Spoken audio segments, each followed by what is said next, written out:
अस्सलाम वालेकुम, कैसे हैं आप सब? उम्मीद है ठीक होंगे, हैरियत से होंगे। अल्लाह ताला सबको ठीक रखे और अपने हिफ्ज़ ईमान में रखे। आज बात करेंगे, बहुत से ऐसे भाई हैं पाकिस्तान से, इंडिया से, बांग्लादेश से, बहुत से ममालिक से जो टैक्सी ड्राइवर के वीज़े पे आना चाहते हैं कि भाई हम सऊदी अरब जाएंगे, वहाँ जाकर टैक्सी चलाएंगे तो अच्छी खासी इनकम हो जाती है। पहले और सिस्टम था, इस बारे में भी डिटेल से बात करेंगे। क्या रूल हैं, टैक्सी पर आकर आप कितना कमा सकते हैं और क्या टैक्सी में आपको क्या पे करना है, कंपनी को क्या पे करना है और कितनी इसमें बचत है, डिटेल से बात करेंगे। और जो अब नए रूल आए हैं टैक्सी के हवाले से, तो आपके लिए ड्राइविंग का वीज़ा लेना बेहतर होगा या फिर नहीं, इस हवाले से मुकम्मल तफसील से बात करेंगे। तो बराए मेहरबानी वीडियो को स्किप ना कीजिएगा, पूरा देखिएगा। सऊदी अरब में टैक्सी का काम कैसा है? अगर आप ड्राइविंग के वीज़े पर आते हैं तो क्या आप टैक्सी का काम करके सर्वाइव कर सकते हैं? टैक्सी के काम में सबसे पहले आपको 180 रियाल, 200 रियाल, अलग अलग कंपनियां हैं, आपको अलग अलग फ़ीस है उनकी। किसी कंपनी में 180 रियाल है, 180 है, किसी में 200 रियाल है, किसी में 220 है नॉर्मल। आपने यानी 180 रियाल समझ लें अभी जो फ़ीस है वो आपने कंपनी को देनी है। उसके अलावा जो आपकी बचत होगी, आपने पेट्रोल का देखना है, इसके अलावा आपने देखना है आपने कितने घंटे काम किया है। ये समझ लें कि अगर आप 12 से 14 घंटे काम करते हैं तो आप इजीली पे भी कर सकते हैं कंपनी को और अपना भी कमा सकते हैं। लेकिन अक्सर ऐसा भी होता है कि भी सवारी नहीं मिल रही, आपने कंपनी का निकाल लिया और इसके अलावा आप कम कमा सके 50 या 100, ऐसा भी हो जाता है। मौसम भी होता है, मक्का में तो मौसम है, रमज़ान है, हज है, माशाल्लाह रमज़ान हज में अच्छा काम होता है।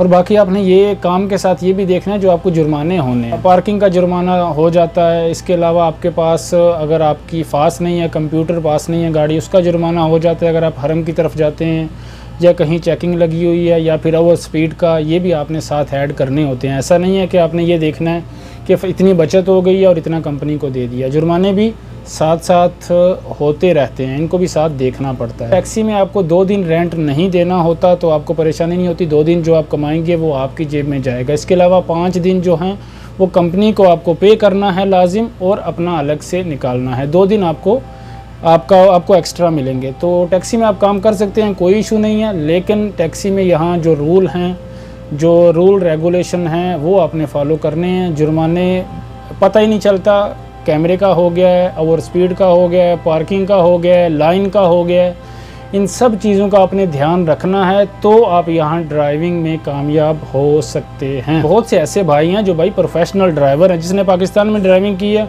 उसके लिए सऊदी अरब में कोई मुश्किल काम नहीं है। लेकिन यहाँ के जो रूल हैं वहाँ आकर मसला बनता है। जब आप रूल देखते हैं, आप अपोजिट गाड़ी चला रहे हैं तो आपको जुर्माना हो जाएगा। पाकिस्तान या इंडिया में या आई थिंक या इन कंट्रियों में जुर्माना होता है, लेकिन इतना यानी इस पर इतना गौर नहीं किया जाता। जहाँ मर्जी या गाड़ी घुसा रहे हैं कोई मसला नहीं है, कोई इशू नहीं है, अपना मुल्क है।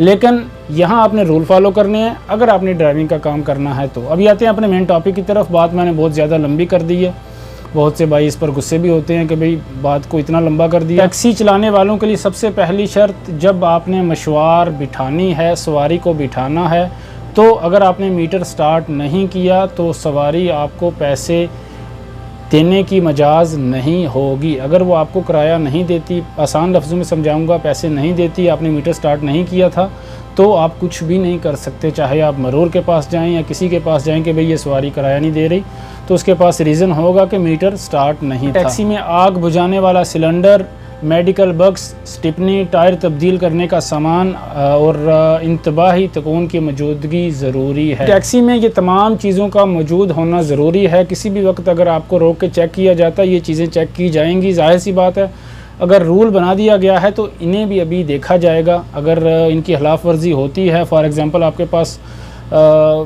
सिलेंडर नहीं है, यानी कि तफ़ाया जिसको अरबी में बोलते हैं, आग बुझाने वाला, आसान लफ्ज़ों में समझा रहा हूँ, वो नहीं है तो उसका भी आपको जुर्माना हो सकता है। अभी ये आज की डेट का बता रहा हूँ, 6/8। गाड़ी अंदर और बाहर से साफ़ सुथरी, नीट एंड क्लीन होनी चाहिए। हमारे लिए तो कोई मसला नहीं होता, जो यहाँ के बाहर के लोग हैं, पाकिस्तान के, इंडिया के हैं, बांग्लादेश के हैं। लेकिन जब सऊदी लोग बैठते हैं तो वो ये देखते हैं गाड़ी साफ़ सुथरी है या नहीं, कुछ गौर करते हैं, कुछ नहीं करते। तो भाई जब जिसको पता चल जाए ना कि ये रूल है तो फिर वो उस पर भारी हो जाता है टैक्सी वाले पे कि भाई ये ऐसा तुमने क्यों नहीं किया। लेकिन अगर रूल का ना पता हो कि भाई रूल नहीं है, कोई मसला नहीं है, गाड़ी जैसी भी है बैठ जाते हैं, तो फिर वो आराम से बैठ जाते हैं। इसके अलावा गाड़ी के अंदर सिगरेट नोशी पर मुकम्मल पाबंदी होगी और गाड़ी के अंदर सिगरेट नोशी नो स्मोकिंग का स्टिकर भी होना चाहिए लाजिम। गाड़ी में आपने नो स्मोकिंग का स्टिकर लगा लेना है, सिर्फ स्टिकर नहीं लगाना, गाड़ी में स्मोकिंग भी नहीं कर सकते। टैक्सी की बात कर रहा हूँ, प्राइवेट गाड़ी की नहीं। अगर टैक्सी हाली है और आप सवारी को नहीं बिठाते, इनकार करते हैं, तो ये भी जुर्म में शुमार होगा, इसकी भी कंप्लेन हो सकती है। तो एहतियात करें, ऐसा नहीं है कि आप अपने माइंड में चल रहे हैं और सवारी के पास आपने गाड़ी को रोक लिया है, टैक्सी को रोक लिया है, लेकिन आपने बोला कि मैंने नहीं तुमको बिठाना, तो ये भी जुर्म में शुमार होगा। अगर आपने नहीं बिठाना तो आप गाड़ी टैक्सी को रोकें ही नहीं। तो उम्मीद है आपको डिटेल से समझ आ गई होगी। वीडियो अच्छी लगी हो तो वीडियो को लाइक करें, शेयर करें, चैनल को सब्सक्राइब करें। अल्लाह ताला सबको अपने हिफ्ज़-ओ-मान में रखे। अल्लाह हाफिज़।